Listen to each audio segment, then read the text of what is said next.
స్నేహితులారా, ఈ సమయాన్ని బట్టి దేవునికి వందనాలు తెలియజేస్తూ ఉన్నాను.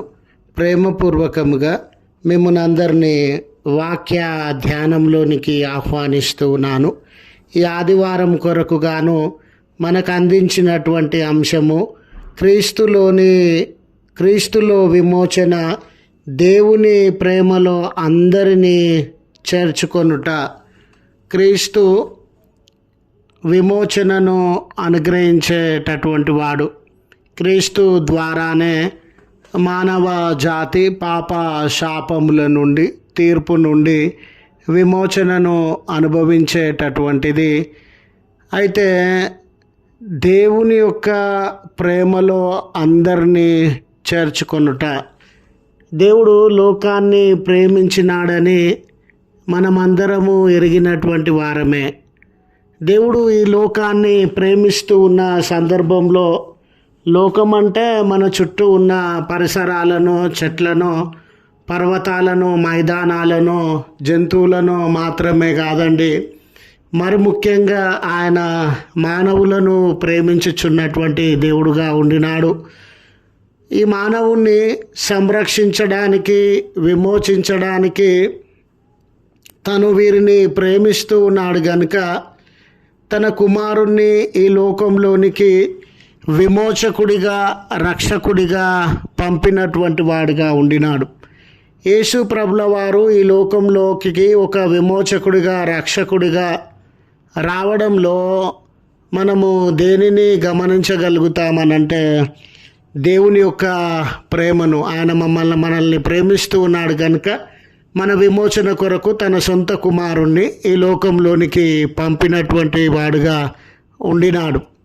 అయితే దేవుని అందరినీ ప్రేమించేటటువంటి దేవుడుగా ఉండినాడు. మీరు చూడండి, ఒకప్పుడు కుష్టు వ్యాధి అనేది, ఒకప్పుడు పోలియో వ్యాధి అనేది ఈ ప్రపంచం అంతటిని భయభ్రాంతులకు గురి చేసి అనేక మంది ప్రాణములను హరించినటువంటి వ్యాధులుగా ఉండినవి. వాటికి శాస్త్రవేత్తలు వ్యాక్సిన్స్, టీకాలు కనిపెట్టినారండి.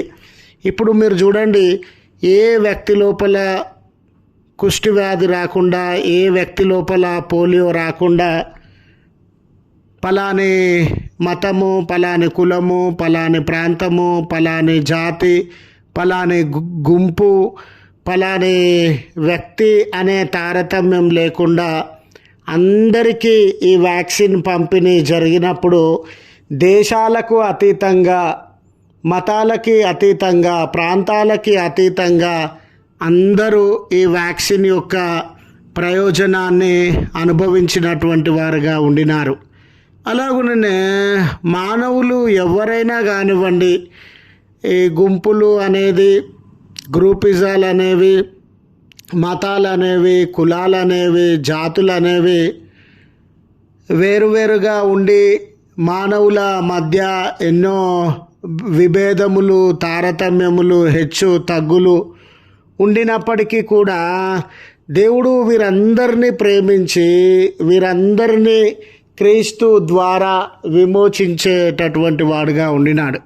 కనుక ఈరోజు మానవుడు అనుభవిస్తూ ఉన్న బలహీనత కానివ్వండి, మానవుడు అనుభవిస్తూ ఉన్న బంధకాలు కానివ్వండి, వీటన్నిటిలో నుండి దేవుడు క్రీస్తు ద్వారా విమోచించే సందర్భంలో దేవునికి ఈ మతం వారినే, ఈ జాతి వారినే, ఈ ప్రాంతం వారినే విమోచించాలి అన్న ఆలోచన చదవబడిన లేఖన భాగములలో సైతము గమనించినప్పుడు, క్రీస్తు ప్రభుల వారి విమోచన ప్రణాళిక అయినను, దేవుని యొక్క ప్రేమ అయినను, అది మతాలకి, కులాలకి, జాతులకి అతీతంగా అందరికీ చెందినటువంటిదిగా, అందరినీ ఆహ్వానించేటటువంటిదిగా, అందరినీ విమోచించేటటువంటిదిగా, పలాని వంశానికి, పలాని జాతికి, పలాని వ్యక్తులకు మాత్రమే సంబంధించినది కాదు ఇది అన్ని మానవులుగా జన్మించిన వారందరికీ, వారు ధనికులుగా ఉండని, పేదలుగా ఉండని, సామాజిక వ్యవస్థలో గొప్పవారుగా ఉండని, క్రింది స్థాయి వారుగా ఉండని, పరిశుద్ధ జన్మ అని విర్రవీగేటటువంటి వారుగా ఉండని, అంటరానటువంటి వారుగా గుర్తింపబడినటువంటి వారుగా ఉండని, అది అందరికీ సంబంధించినది అనే విషయాన్ని మనము లేఖన భాగాలలో గమనించేటటువంటి వారంగా ఉన్నాం. యోనా గ్రంథము 4వ అధ్యాయము మొదటి 11 వచనాలు. యోనా గ్రంథము అనగానే మనము యోనా గారి ప్రయాణము, తుఫాను సంభవించడము, తిమింగలము యోనా గారిని మింగివేయడము, ఇంతవరకే ఆలోచన చేస్తామండి.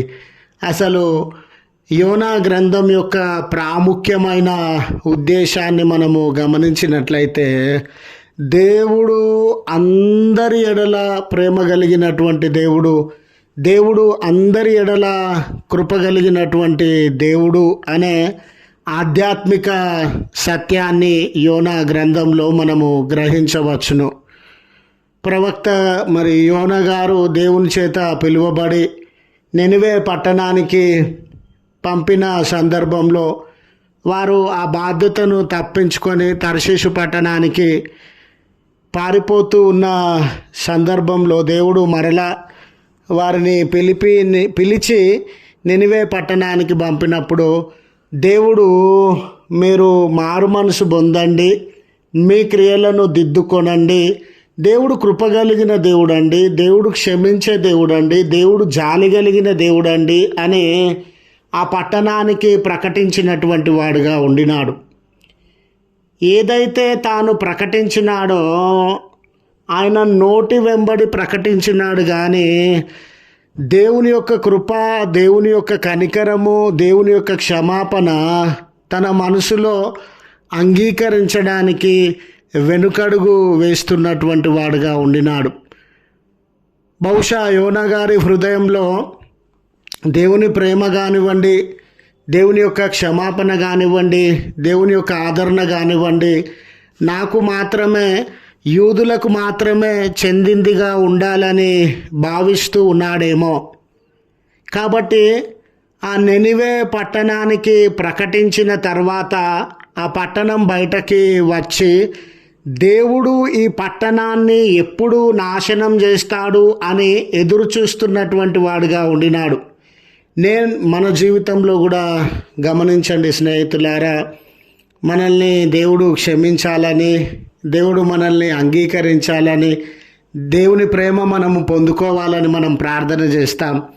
ఎవరైనా మనకు గిట్టనటువంటి వారు ఉంటే వారు దేవుని చేత క్షపించబడాలని, తృణీకరించబడాలని, దేవుని యొక్క ఉగ్రత వారి మీదకి రావాలనే ఆలోచన కలిగి ఉంటాం. యోనా గారు కూడా ఇలాంటి ఆలోచన కలిగి ఉన్న సందర్భంలో దేవుని యొక్క ప్రేమ అయినా, కృప అయినా కేవలము యోనా గారికో, యూదా జాతికో, ఇశ్రాయేలు జనాంగానికో సంబంధించినది కాదు. అది బూదిగంతముల పర్యాంతము ప్రజలందరికీ సంబంధించినది. నినివే పట్టణస్థులు ఆ యూదా జాతి, ఇశ్రాయేలు జనాంగము కానప్పటికీ అబ్రహామును మూల పురుషుడిగా అంగీకరించినప్పటికీ దేవుడు వారిని ప్రేమించి వారి ఎడల కృపను విస్తరింపజేసి నాశనము, శిక్షలోనికి రాకుండా వారిని కాపాడుచున్నటువంటి దేవుడుగా ఉండినాడు.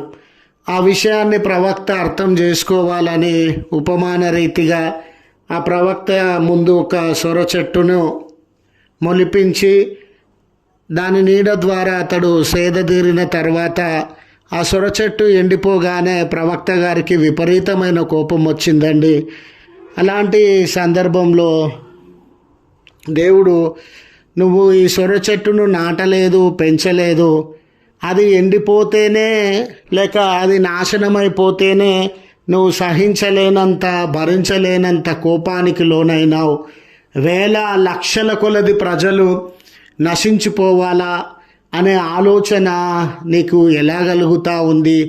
దేవుడు అలాంటి ప్రజలను ఎలా నశింపజేస్తాడు అని నువ్వు అనుకొనుచు ఉన్నావు అని దేవుని దయ అందరి కొరకని, దేవుని ప్రేమ అందరి కొరకని, దేవుని యొక్క కృప సంరక్షణ అందరి కొరకు అనే సత్యాన్ని అక్కడ బయలుపరుస్తూ ఉన్నాడు. సువార్తల పాఠ్యభాగము మార్కు సువార్త 2వ అధ్యాయంలో మరి దేవుడు తన కృప ద్వారా అందరినీ, అంటే ఆయన ప్రేమ ద్వారా అందరినీ ఆహ్వానించేటటువంటి దేవుడుగా ఉండినాడు. స్నేహితులారా, మన జీవితంలో ఏదైనా మంచి కొరకు, ప్రయోజనం కొరకు, మేలు కొరకు కొంతమందిని ఆహ్వానించేటటువంటి వారుగా ఉంటే, కొంతమందిని మనము తృణీకరించేటటువంటి వారంగా ఉంటాం. మన ప్రేమ కానివ్వండి, అభిమానం కానివ్వండి, కొంతమందికే చెందినటువంటిదిగా మరికొంతమందిని తిరస్కరించేటటువంటిదిగా ఉంటూ ఉన్నది. యేసు ప్రభుల వారి కాలంలో యూదా మతంలో ఉన్నత స్థానంలో కలిగినటువంటి వారు, స్థాయి కలిగినటువంటి వారు, పెద్దలుగా అధికారులుగా నియమింపబడినటువంటి వారు నిమ్న స్థాయికి చెందినటువంటి వారిని, ఈ మేనియల్ వర్క్స్ చేసుకునేటటువంటి వారిని అంటరాని వారుగా, పాపులుగా పిలిచినటువంటి సందర్భం. వారిని ఎంతగా తిరస్కరిస్తూ ఉన్నారు అంటే, వీరికి రక్షణ ఉండదండి, దేవుని క్షమాపణ ఉండదండి, వీరు పాపులండి, వీరు దేవుణ్ణి ఆరాధించడానికి కూడా యోగ్యత లేనటువంటి వారు అని నిమ్న వర్గములకి చెందినటువంటి వారిని తిరస్కరిస్తూ ఉన్న రోజులవి. లూకా సువార్తికుడు పాపులని ఎవరిని సంబోధిస్తూ ఉన్నాడు, లేక ఆనాటి యూదా మత పెద్దల దృష్టిలో, లేక యూదా సమాజంలో ఉన్నత వర్గాలకి చెందినటువంటి వారి దృష్టిలో ఎవరు పాపులుగా ఎంచబడినారని అంటే స్త్రీలండి, అలాగుననే సమరయులండి, పేదవారండి, మరి ముఖ్యంగా ఈ ట్యాక్స్ కలెక్టర్స్. ఆ రోజు మరి ఎవరైతే ట్యాక్స్ వసూలు చేస్తూ ఉన్నారో, పన్నులు వసూలు చేస్తూ ఉన్నారో, లేవీయులను వారు, లేవి ఈ చదవబడిన లేఖన భాగంలో అలాంటి వారిని, వారు పన్నులు సుంకపు గుత్తదారులు కాబట్టి వారిని పాపులుగా పిలుస్తూ ఉన్నారు. వారికి అంటరానితనాన్ని ఆపాదిస్తూ ఉన్నారు, తిరస్కారాన్ని ఆపాదిస్తూ ఉన్నారు, అపరిశుద్ధతను ఆపాదిస్తూ ఉన్నారు, పాపాన్ని ఆపాదిస్తూ ఉన్నారు, వీళ్ళకి రక్షణ లేదు అనే మాటను ఆపాదిస్తూ ఉన్నారు, వీరు శాపగ్రస్తులని ఆపాదిస్తూ ఉన్నారు. ఇలాంటి తరుణంలో ప్రభుల వారు లేవిని, మత్తయి ఈ సుంకపు గుత్తదారుడుగా ఉండినటువంటి సందర్భంలో అతన్ని ఆహ్వానిస్తూ ఉన్నాడు. అక్కడ ఉన్నటువంటి వారందరూ అతన్ని తిరస్కరిస్తూ ఉంటే, అక్కడ ఉన్నటువంటి వారందరూ అతన్ని పాపిగా లెక్కిస్తూ ఉంటే, అక్కడ ఉన్నటువంటి వారందరూ అంటరాని వాడిగా లెక్కిస్తూ ఉంటే, ప్రభుల వారు అతన్ని ఆహ్వానించేటటువంటి వాడిగా ఉండినాడు. ఆ తర్వాత భాగంలో వారు ఆనాడు పాపులుగా పిలువబడినటువంటి సమూహంతో కలిసి భోజనము చేస్తున్నటువంటి వాడుగా ఉండినాడు. స్నేహితులారా, ఈరోజు నేటి సమాజంలో కూడా అంటరాని వారని, పాపులని, క్రింది స్థాయి జీవితాన్ని గడుపుతున్నటువంటి వారని, పలాని కులం అండి వీరు అపరిశుద్ధులండి, పలాని కులం అండి వీరు అంటరాని వారని వెలివేయబడుతూ ఉన్న అందరికీ ఆయన ఆహ్వానాన్ని అందజేస్తూ ఉన్నాడు. ఈరోజు నీ కుటుంబంలో, నీ సమాజంలో నీవు జీవించుచు ఉన్నటువంటి మనుషుల మధ్య నీవు ఒక అల్పుడివిగా, అంటరాని వాడవుగా, పాపివిగా లెక్కించబడుతూ ఉండవచ్చు. కానీ దేవుని ప్రేమ క్రీస్తు ద్వారా నువ్వు రక్షింపబడాలని నిన్ను ఆహ్వానించేటటువంటిదిగా ఉండింది. మూడవ విషయాన్ని గమనించినట్లయితే స్నేహితులారా, అందరికీ విమోచన. ఈరోజు మాది గొప్ప విశ్వాసం అండి. మా గుంపుకు మాత్రమే రక్షణ ఉంటుందండి. మాది పలాని డినామినేషన్ అండి, మా డినామినేషన్ వాళ్ళకే రక్షణ ఉంటుందండి. లేక పలాని మతం అండి, పలాని సాంప్రదాయం అండి, పలాని సంస్కృతి అండి, మాకు మాత్రమే రక్షణ ఉంటుందండి అనే ఆలోచన కలిగినటువంటి ప్రజల మధ్య, సమాజాల మధ్య క్రైస్తవ సంఘం ఏ రీతిగా ఉండాలి, క్రైస్తవ సంఘం యొక్క గుణగణాలు, సేవా పరిచర్యలు ఏ రీతిగా ఉండాలి, ఇలాంటి సమాజంలో ఒక సంఘాన్ని నడిపించుచున్నటువంటి తిమోతి లాంటి సేవకుడు ఏ రీతిగా ప్రవర్తించాలి, సంఘానికి ఏం నేర్పాలి అనే విషయంలో అపోస్తుడైన పౌలు తిమోతికి రాస్తూ ఉన్నాడు. వారి పత్రికలో అందరి కొరకు ప్రార్థించండి అనే మాట మనం గమనించగలుగుతాం. అంటే విశ్వాసులు కానటువంటి వారికి, చర్చికి వచ్చేటటువంటి వారు, రానటువంటి వారు, లేక దేవుని గురించి ఎరిగి ఉన్నటువంటి వారు, ఎరిగి లేనటువంటి వారు, చిన్నలు, పెద్దలు, అధికారులు, సామాన్యులు, అందరి కొరకు మీరు ప్రార్థించండి అనే విషయాన్ని ఎందుకు ప్రార్థించాలా అని అంటే, దేవుడు అందరి ఎడల ప్రేమ కలిగినటువంటి వాడు మాత్రమే కాదు, దేవుడు అందరి ఎడల ఆహ్వానాన్ని కలిగిన దేవుడు మాత్రమే కాదు, దేవుడు అందరి రక్షణ కొరకై నిరీక్షించుచున్నటువంటి దేవుడుగా ఉండినాడు. మీరు 6వ వచనంలో గమనిస్తే, సమస్త మానవాళిని, వారు ఎవరైనా కానివ్వండి, వారిని విమోచించడానికి ప్రభుల వారు క్రయధనముగా తన శరీర రక్తములను ధారపోసినటువంటి వాడుగా ఉండినాడు. ఈరోజు పలాని డినామినేషన్ వారి కొరకో, పలాని విశ్వాసుల కొరకో మాత్రమే ఆయన రక్షణను అందించడానికి బలియాగమైనటువంటి ప్రభువు కాదు, ఆయన సమస్త మానవాళికి రక్షణను అందించడానికి బలియాగమైనటువంటి ప్రభువు అని గుర్తు చేస్తూ ఈ మాటలను ముగిస్తూ ఉన్నాను. దేవుడు మనందరికీ తోడై ఉండి నడిపించునుగాక. ఆమెన్.